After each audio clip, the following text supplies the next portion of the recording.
Oh my God.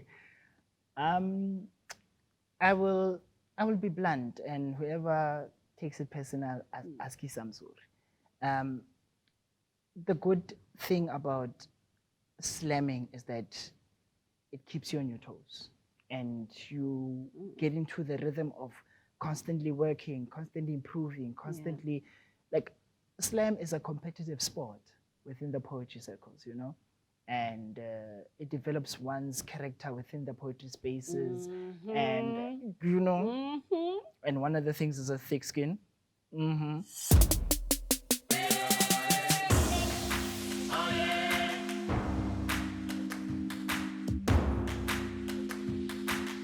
Hello, hello, hello, everybody, and welcome to another amazing episode of Whoa! Me, I won't lie, this platform gets me absolutely excited. And I just want to take this moment to thank you, absolutely everybody, for your feedback, the crit, the love. It is absolutely rewarding to know that we are doing something, something good, something positive, and it is just an absolute reward. It is absolutely great. So keep on with the feedback. Now, today, we have with us a poet that I absolutely love. This man gives us the poetry, the puns, and the jokes on social media. Now, if you follow him, you know absolutely what I'm talking about. When he hosts, he is the host that brings the most. He's loved by absolutely everybody also. Ladies and gentlemen, boys and girls, people of the world, a virtual applause, please, for Clear Torsten Rybka. Hello, hello, hello. Hello. How are you? I am good, and how are you doing? I'm too happy to have you here. You're far too kind. I've been so excited to have you here. Yeah. Now, before I get into the gist of things today, you just did a poem called Against All Odds. Yes. Why this poem? This poem is a poem that a lot of people love, and I think it's one of the aspects of my poetry that defines who I am, where I'm from, and yeah, I think it reflects who I am and the beautiful things that I write about it, And this poem is one poem that I cherish a lot, because it's one poem that I took some serious time with. A lot of people don't know it. Some do know that it took me like roughly 3 years to write. Yes, because I had to get the information out of my parents, and whenever I had to get the information, it would trigger, the history of it, and they would like just shut down. I'm like, okay, pause, we'll get back to it, and all these things. But also, when I say 3 years, it's everything, like the writing, the editing, the memorizing, all these things, Yeah. So normally, how long does it take you then to write a piece? Minimum. Yeah. To write a poem, edit it, and finish it, 3 months. Okay. 3 months minimum. Yeah, no, 3 years is a lot of digging. Yeah, because also it was the matter of like, okay, this I'm gonna need feedback from people, So I got Dr. Raphael to edit it for me, and also I got feedback from Lebo Mashile as well on the poem. So yeah, it was like running in circles, so to say, but it was a beautiful marathon. Have your own parents heard this? They've heard it. And what is their feedback? The first time they heard it, I did it at SAFM, and they heard it, and like it was pre-recorded, and they played, and I was there, and I was looking at them like, okay, it's not yet done, the interview and all these things. There's still one more poem, and when it played, my mom just broke down and cried, and then my dad came to my mom, hugged her, and left, and went to the garage to drop a tear and smoke a cigarette, So it was one of those situations. They loved it. They loved it. Yeah, they loved it so much. They didn't expect it, but they loved it so much. Yeah. And is that the only poem that you have on your parents? Yes, because what inspired me as well is that my mom has been ranting and raving about turning their story into a movie. Ooh. And I was like, okay, might as well start it off somewhatly, turn it into a poem. Why not? Yeah. So given how you have been parented and how you have seen the loving relationship between your mom and your dad, how has that impacted, if at all, your own parenting skills or style? Because you are a dad. Yes. So how has that impacted your parenting and your view or outlook in romantic relationships? Okay, with the parenting, my dad has been hands-on from day one, and I look up to him in terms of being a father figure.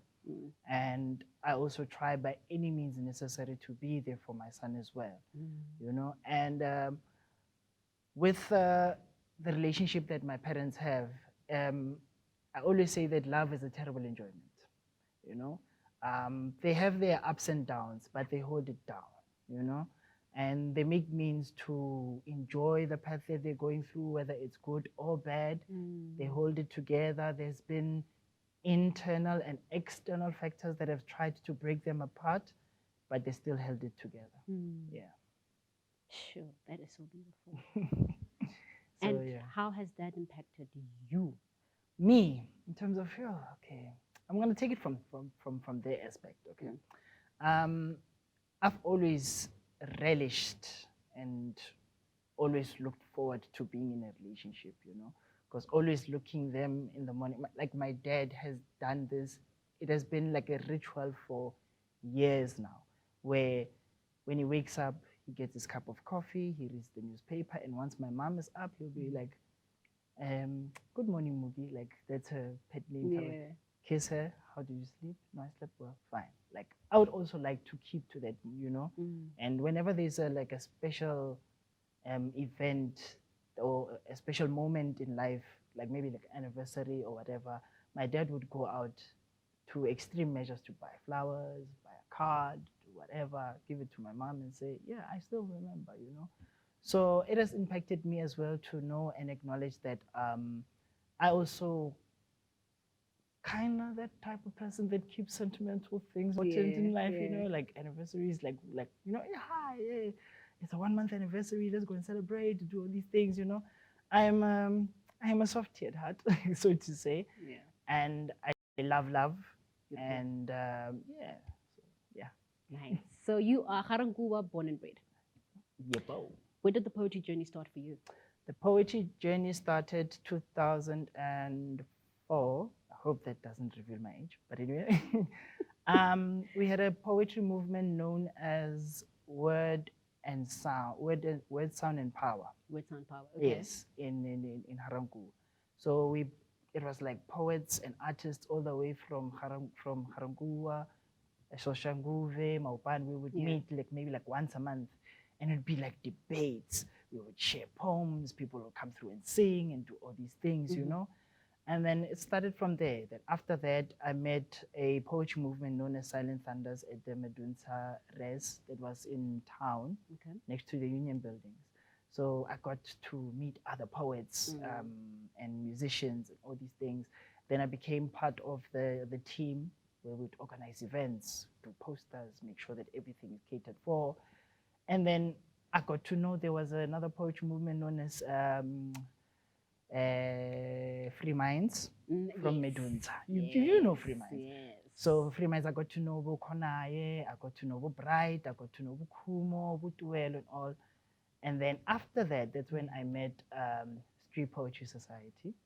Yeah. The legendary Poetry Society. You know what I mean? Yes. Where I met Matthew, I met Kaya, I met Leanne, And then that's where it all flourished and it started to manifest. And I got to know more people like your Flex. I got to know also one rapper that we know, Huge the Oracle, and the Impact himself, Then it started to flourish. I got to know people in Joburg, started to slam in 2018, the Word and Sound, got to know, it's a lot. So I will not reveal our ages. Please. I'm back. So I remember you through street poetry, right? Yes. And I must tell you guys, so there he comes. Me, I know him as a TUT person. What were you actually studying at TUT? I was studying photography at TUT Arts Campus. Yeah. So Clear was one of those with the Dukes, Baba. And so we invite street poetry to come through to UP. And my goodness, were you intimidating. He was part of those people that we knew that they were the hot-ish. They knew how to spit, but do not go up to them. Yes, as we feared you guys, hey? And just over the years and just seeing your growth, I'm just like, That Clear who spoke to nobody was just like, we are the hot property, and then this lovable, smiling man, like, yo. Yeah, there's been a lot of transitions in my Yeah. life, you know. I know that a lot of people who remember me back in the day, Yes. I was unapproachable. I was that serious guy, you know, Yeah. street face, poker face, Yeah. and all these things, you know. And that's when I realized, like, as time went by, I was like, I'm seeing like I'm not approachable. I'm not, you know. Certain things changed in terms of mannerisms, approaches with life. I let go of the duke, let go of the dreadlocks. So I had dreadlocks, like heavy dreadlocks. Yeah, I was once a Rasta, so yeah. How did the name Clear come about? It started off as clear as fire because of the Rasta movement. You know, yes. like a lot of Rastas had this unique name for themselves. So I came up on, no, let me be clear as fire, you know. Then the name moved into the poetry where I cut off as fire and then left it as clear. The reason why I call myself clear is because besides my skin tone, you know, it's that. I find that I want to bring as much clarity in my poetry as much as possible, you know. I'm not saying it's bad for people to bring huge words and jargons in their poetry and all these things, but I prefer to be as simple and as cutthroat as, you know, upfront with my poetry as much as possible. So clarity is the order of the day. Yeah. Oh, it's clear, trust me. It's I clear. try, I try. What do you miss about the early days of your journey? Oh my, meeting up, Yeah. the sessions. Because I know, like, Street Poetry Society, we had sessions almost every second Friday, if not every Friday. We would meet, and then it would be a poetry session. After the poetry session, it'd be a cipher. Then we would have a session after session. Oh, those were beautiful, especially at Free Minds. Yeah. Where we'd have a session. After the session, we would go to somebody's room, play board games, have discussions, have a jam session, do all these things until the sun comes up. Sure. Then we would get breakfast and then everybody goes and leaves and everything. Because the sessions were always on Fridays, always on Fridays. Okay. And the beautiful thing is that back then the societies would have like a beautiful relationship amongst each other, where Free Minds would say, yo, Street Poetry, we're having a session this coming Friday. When are you having your session? No, we're having it the following Friday. Okay, come through and then we'll come through to yours. It would be like packed for days. There was great camaraderie, I must say, among the movements. So how have you managed to still be doing poetry and be doing work in the space for so long?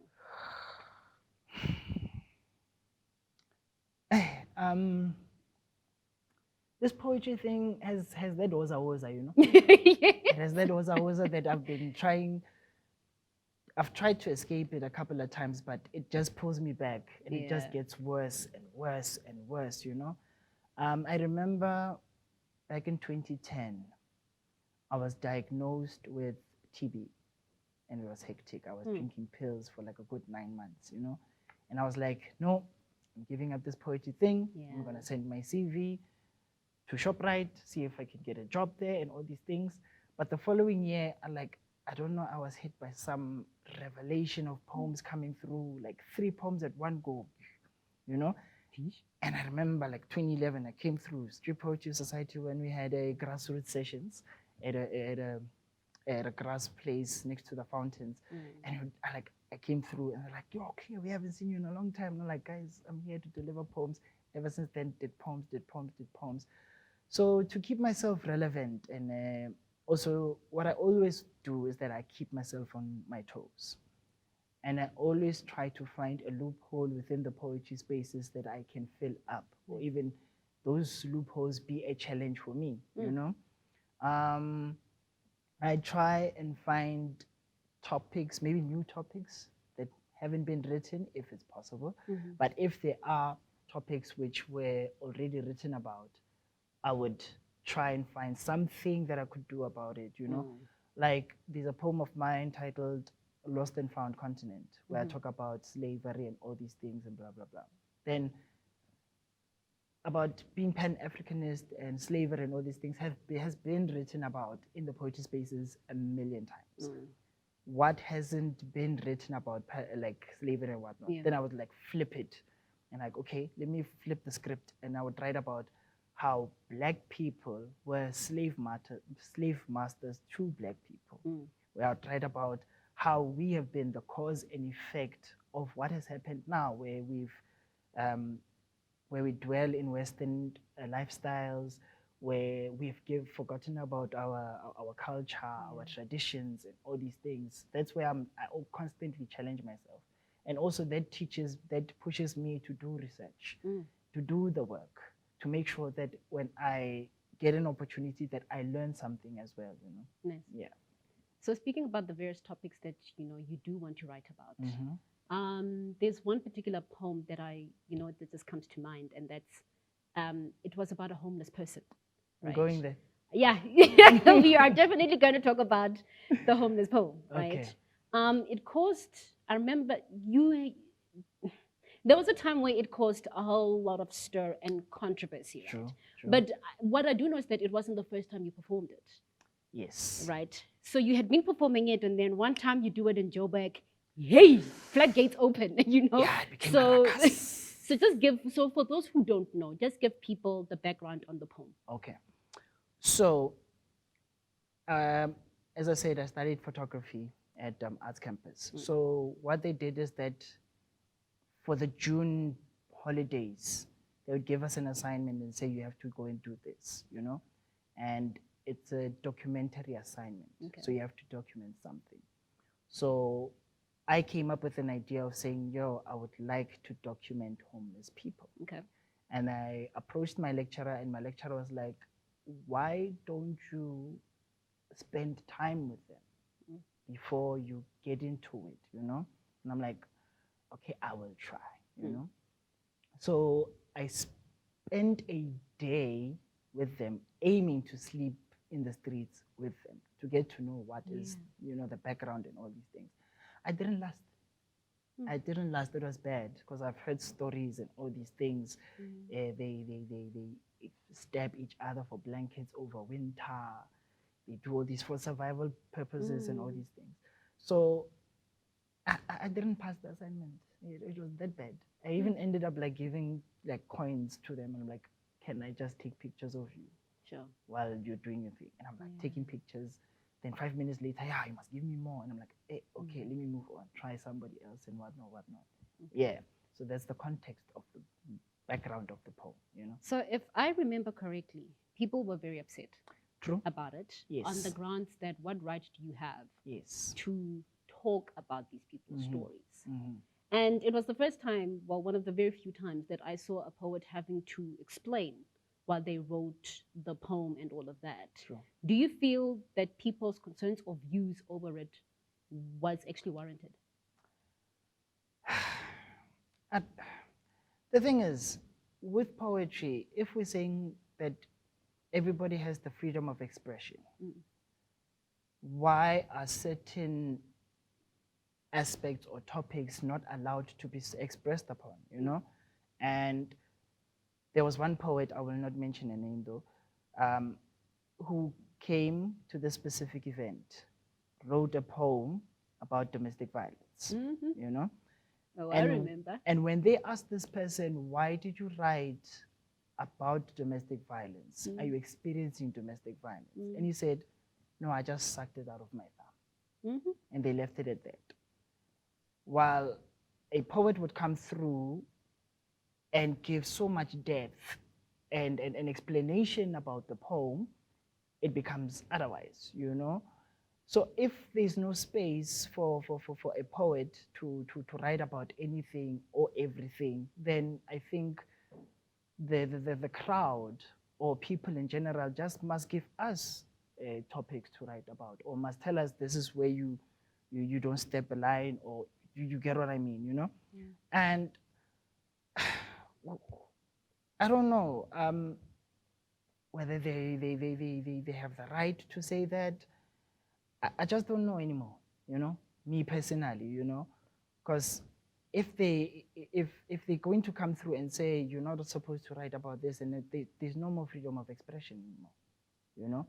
And I always come back to this and say there are poets who've written topics that are like, wow, far away from them, you know. Yeah. And I will state it and say Modise has written a poem about a prostitute in Joburg. He has written a poem about taxi drivers in Joburg. And I think he's never been a taxi driver as far as I'm concerned, you know? And I don't think he's a female prostitute as far as I'm concerned. Muhle Mutibe has written a poem about Parkinson's disease, and I don't think he has or ever had Parkinson's disease. There's been various poems, you know, people have written poems about AIDS and everything. They have been accepted, you know? And this gentle brother with an afro, yellow bone, comes with a poem about homeless people, did my research and did all these things. It's not accepted. I am asking myself, why are those poems accepted and not mine? Is it a personal thing? Is it a matter of I'm not from these familiar areas, that I come from somewhere else, that I'm not, you get what I mean? So I'm wondering if they have the right to say that. You know, it's debatable. It's questionable, these things, you know? So. Do you still perform that poem? I haven't performed it in a long time. Reason being? Because if you have received that much backlash for such, you might be like, okay, sharp, no more doing this poem. Or you'd be like, but I'll still do it anyway because I know my reasons for doing it. I haven't performed it since then. It still stings. It somewhatly still stings, you know? I'm not wearing it on my sleeve or anything, but knowing that this particular poem holds so much weight, it is difficult to come back to it, you know? I think the only time I would perform it if it's requested. But in J&J, it's difficult. Is it online? Is it online? It's online. The day I got the backlash and all this, it's there. Okay.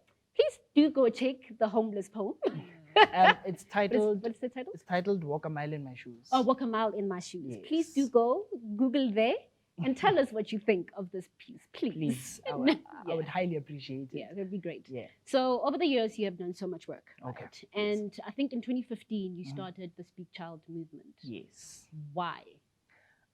There's been a lot of poets or people who've been coming to me and say like, I want to start being a poet and all these things.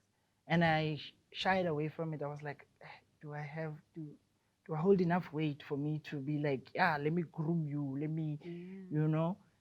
And a lot of my friends are also coming to me like, dude, there's somebody I want you to groom. There's somebody I want you to do this, that. And I'm like, if more than 10 people are coming to me and say like, I want to be a poet, or even more than 10 people who are not into poetry, they're saying like, there's somebody who wants to do poetry, why not, you know? I will just share all the knowledge and wisdom that I have for it. So Speak Child was born 2015. It became, the intention was for it to be home away from home. It wasn't with the intention of trying to drive a certain agenda and all these things, no. Because I realized that even me, to be in these poetry spaces is to escape my reality. Besides making it as bread and butter, you know, to escape my realities, it's a healing component for me, you know. And if it's that for me, what about the next person, you know? So we do meet.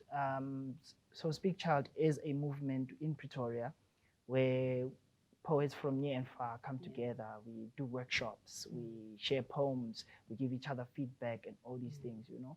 So I always tell them that, yo, this is home away from home. If Speak Child grooms you into a professional poet, that'll be the icing on the cake, you know, and I will help wherever I can help. So, yeah. So give people details as to how they follow you when these sessions happen. So these sessions happen we meet twice a month. So we have 2 sessions where it's a workshop, and then there's growth sessions. Growth sessions is when we bring one established poet, and then we bring one poet from our group. you know. So why we call it growth sessions is because we want to see how much growth there has been. Nice. So what happens is that we give them like a 30-minute set, which is 20 minutes to perform, 10 minutes Q&A to see where they stand and all these things, you know. So we meet every second Sunday of every month at the Union Buildings. That's where the workshops happen. Okay. So if you want to know more about it, you can hit me up on social media to know more about it, and then we can give you a proper invite so that you can come through, and then we do the most. That's cool, because people sometimes also do drop me. It's like, so where do sessions happen? And I'm just like, that's one of them. Direction, GPS, right there, you know? Yeah. So you mentioned that, you know, and firstly, well done on just wanting to give of yourself, right? And wanting to mentor others. Who mentored you? Oh. Hey, but you have some big names there. Like, isn't Lefifi Tladi part of the people who has groomed you? I was like, I remember seeing pictures back in the day. I'm like, what? Lefifi Tladi is the one that properly mentored me, you know? Although we've had limited time, but I've like attended several workshops with him, you know, and I've learned from him the tricks and trades and all these things where he says poetry is word consciousness, and your words, you know, you must paint pictures and your words must be pegs where you put on the washing line, and it must be visible for everybody to know, you know. And the reason why I like him and love his work, love him as a human being as well, is that the way he is so blunt but also accommodative about things, you know. He'll give you everything and anything that you need to know about poetry, you know. And he is a life-changing experience. He's a walking life-changing experience, because he can give you like a 5-minute exercise and will change your whole perspective about writing, you know. Sure. He'll give you like an exercise on palindrome and you're like, Yeah. what the hell is this? Yeah. And you're like, he's giving you like write words that are like of palindrome. You write a list. After end, he'll give you like sentences of him writing like palindromes and all these. And I'm like, and he once called me, he's like, yeah, let's talk. We haven't talked in a long time. And he told me like he wrote over 200 palindrome sentences in Seped. And I'm like, man. Yeah, and I'm like, yeah, okay, yeah. He's one of those that you sit down and you listen. You listen intently. And I'm thankful for us crossing paths and learning a lot from him. Yeah. Any others? Well, I wouldn't say my mentors, is that I've learned from them indirectly, you know. There's poets that I look up to. Mudisa Sokote, one of those. Lebu Mashile, yes. Jonathan B. Tucker, yes. There's a poet who I also like and love his work, Pages Madame. Just a lot, just a lot, you know. Yeah, but I would say Lefifi Tladi is the core. Yeah. You know. Yeah. You have also done, well, not just performance poetry, right? You also did a production. Yes. What was the name? Speaking from Experience. Speaking from Experience, yes. Right here at the South African State Theatre, right? How did that develop you personally and artistically? Me personally, it helped me to get out of my comfort zone. Yes. A production will do that to you. Do the most. We'll do the most. It's not about standing in front of the mic and like, the next poem is, no, it's nothing like that. And there's no finger snaps there to wait on, you know, judging, is this working or not working, you know? It's called a production for a reason, you know? Yeah. So it molded me to get out of my comfort zone, and also it helped me to find my niche, because I've always been hunting for a niche, and I'm like, okay, I can deliver poems now. It's cool, but I need that niche that makes me stand out from everybody else, you know. And that's where also the Walk a Mile in My Shoes was in the production, where it was like the first time I performed in costumes and acted out and played the role and did all these things, you know. And I was like, this really works. Nice. you know, and it was the first time I thoroughly worked with a 4-piece jazz band and a choir, Oof. you know, and it Yeah. was proper, it was, you know, and it was born here, the South African State Theatre in 2016 under the incubator program. Yes. And then it was taken to the Market Theatre, Yes. For that first ever trade fair. Right? the Trade Fair Festival. Yes. And we won an award for that one, you know. Yes, yeah. yes, yes, yes. A Perf- special merit You award. know, and I performed Yeah. in front of a lot of people, like, Yeah. because the trade fair had other productions from other provinces, like as far as Cape Ooh. Town, as far as Bloemfontein, as far as KZN and Yeah. Durban and all these things, you know, and it was like jam packed because it was like shows after show, day in, day out, you know. I performed in front of like such heavyweight giants like Pamela Nomvete and all, and it was a life-changing experience as well. Yeah. And what did winning that special merit award mean to you, and what do you think it meant for the poetry community? For me personally, like validation Okay. that I'm doing a good job. Yeah. And I don't know about other poets or other artists, but like, you know, sometimes you doubt yourself. You'd like break yourself in like, you're not doing a good job. You're not doing this. You're not doing that, you know? And I was like, even when they presented it, they were like, yeah, for this next award, it's for a specific production because it's the only production of this magnitude.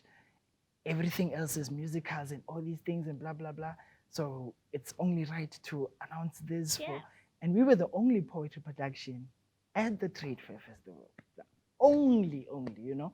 So I believe a movement is a movement, no matter how big or how small, you know. And I think if we would accept that anything that has the name poetry is not a win for one person, it's a win for the whole community, you know. Because if one door opens, then that means a million other doors can open for other poets, for other productions, you know. So yeah, it wasn't a win for me, it was a win for everybody. Yeah. All we do was win, win, win. No matter Now, what. how do you source the people that you work with? Hey, because you've got like top tier people, hey, in productions like proper. So in 2013, that's when I did my ever first showcase. 2015. Yeah, 2015. It's 2015, yeah. Yeah, 2015, 2014, somewhere there. I remember it with the year because that's when I cut my dreadlocks and I did my first showcase called Change. What a change. Yeah, I had to announce myself with a bang, you know. Okay. So that's when I started to work with a good friend of mine, Tebe Mushi, who's my music director who plays the double bass, you know. So that's when I came to him and I'm like, yo, I don't know much about music theory and all these things. I would love to learn, but I want to do 1, 2, 3, and 4. Yeah. I need you to bring these people together, you know? So in order to get resources, you need to work with people who have resources, you know? Then you pull strings, you see what you can do and all these things, you know? That's when my team was born. I could work, like the 4-piece jazz band is a table on bass. Then I had somebody on saxophone, keys, and also drums, you know? Yeah, so from there, that's when I could start formulating and building a solid team from there, you know? So yeah, in order to work, you need to work with people who do work, Yeah. you know, and pull in resources and do the most. Yeah. Talking about a space that does the most for us, talking people. To slam or not to slam? What is your view on slamming? Oh my God. I will be blunt, and whoever takes it personal, ask you some sort. The good thing about slamming is that it keeps you on your toes, and you get into the rhythm of constantly working, constantly improving, constantly, like, slam is a competitive sport within the poetry circles, you know? And it develops one's character within the poetry spaces, and you know, and one of the things is a thick skin, and yeah, So that's the beautiful thing about slam, and Mhm. you get to meet other people, you get to learn from other people, you get to enhance yourself, you get to train yourself. It's like a hyperbolic time chamber, you know what they call Yeah. it in Dragon Ball Z. But the negatives is that I think everybody experiences this is the ego and the pride that runs rampant in the streets of slam, you know. Is it not a men thing?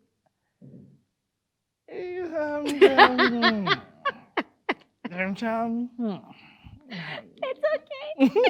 But so you haven't just performed, you Yeah, know, in slam. You have yeah, hosted slams. yes, You have judged slams, yes, right? yes. And yeah, all of I just think that what you just spoken about, you know, just comes from all of that. Mhm. But like sometimes, and I've just seen of late how people, yay, they get very worked up about the results and everything else. How fair are they? Yeah. Eh, because re lahlana ka disalate, and people get like, you know, very worked up. Eh, the one thing about slams, it's too competitive, and people get Okay. into a competitive nature. From a judging perspective, I would. One of the sad things is that crowd appeal also affects the judges' scoring as well, because like it's influential. You like Okay. the crowd is behind you making Yeah. crazy noise, and like, okay, I'll add a two, an extra two because of the crowd and all these things, you know. Mhm. And it's difficult to separate your personal perspectives of Yeah. poetry and being there platonically for the, you know, to judge and be critical about it, you know. Okay. It's a daunting task, because I for one would, if I would judge, I've judged before, Yes. and I would start with a benchmark of 5, you know. Interesting. For me, 5 is like an effort for you to get on stage and slam, you know. Mhm. That's just it. And then the way you perform, the way you deliver will determine whether go Yeah. higher or lower, you know. And for me, it's judging is controversial, yo. It's so I controversial. feel like everything about slam is controversial, man. Exactly, you know. And it's so difficult to maneuver the judging process, or who to pick Yeah. for the judging, you know, because everybody in the poetry circle knows everybody, you know. And it would be difficult, because if it was possible to take people who are not in the poetry circles to judge, it would be possible. But how much of poetry do they know Mm-hmm. as well? So it's weighing out the pros and cons when, you know, as well, you know. Yeah. Yeah. Yeah. Hey. Yeah. I want to say something, but I'm like, hey, no, it's okay. Um, I'm just thinking of is the just the changes probably that I would want to make to slam, but you know that's Okay. for another day. Okay. What would you change, if anything at all, about the current state of poetry? The current state of poetry, no? Yeah. In general, or in general, no? Touch them all, Papa.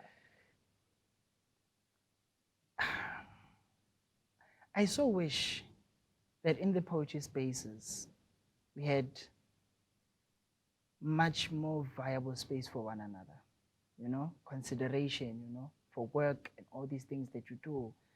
And I would I would try by all means to eliminate the ego and pride that runs in the streets, you know. And for me, oh, Are you getting flashbacks here? You got maybe. Um, oh, there's a lot. There's a lot I would love to change, but there's a lot that I'll leave as it is. yeah. But I would love for us to have, you know, safe space Mm. for each and every one of us, you know. And also, it's not what you say, but it's how you say it, you know. Especially when you see that a person is doing 1, 2, 3, and 4, you must approach and say, okay, this is my thoughts about your poem or your poetry. Use it, don't use it, you know, type of a thing. Safe space. If there was a safe space for each and every one of us in these poetry spaces, I would love that as well, you know. Because poetry is a very sensitive sensitive Yeah, art form, yeah. you know, because immediately when you give your all in a poem, like you live and die in a poem, and you give it your all, and also at the same time, because of there's so much hype in the poetry, when you come and perform it, you have high expectations of your poem and from the poetry audience. And if you don't receive that expectation, you immediately die, and you know, and you kill yourself. And yeah, we've been there, done that, got the t-shirt, you know. And it's just a lot. There's a lot I would change. How do you resurrect yourself after those moments of feeling like this in a death here of sorts? Me personally, I interrogate myself. I interrogate myself. I won't lie. I beat myself up a lot, especially when something comes up in a poem, this and that is said about my poem and everything. I try by all means to filter out things, do away with the bad and take the good, you know? And I analyze it, and I take it in as for my own personal growth, you know? And it's a daunting task. It's difficult to separate your personal feeling with that, you know, and try and be professional as much as possible about it. Because it hurts. It hurts when a poem does not live up to to what you love, you know. Waking up at 3 a.m. and writing a poem, and you're like, I'm feeling this poem so much, and I hope the next person does. And I've had those moments, but there's some You know? poems where I'm just like, this one, okay, sharp, it's done. And then the feedback is like, oh, we love that poem. I'm like, really? Not True. for me. And then the ones True. that I'm like, this one, it is the one. It's like, two. I'm like, oh, well, it's still my baby. I'm not going to do anything The about contrast, it. It's just like, it is what it is, you yeah, know? true. In your bio, you mentioned that you want to make a difference through your work. What is this difference?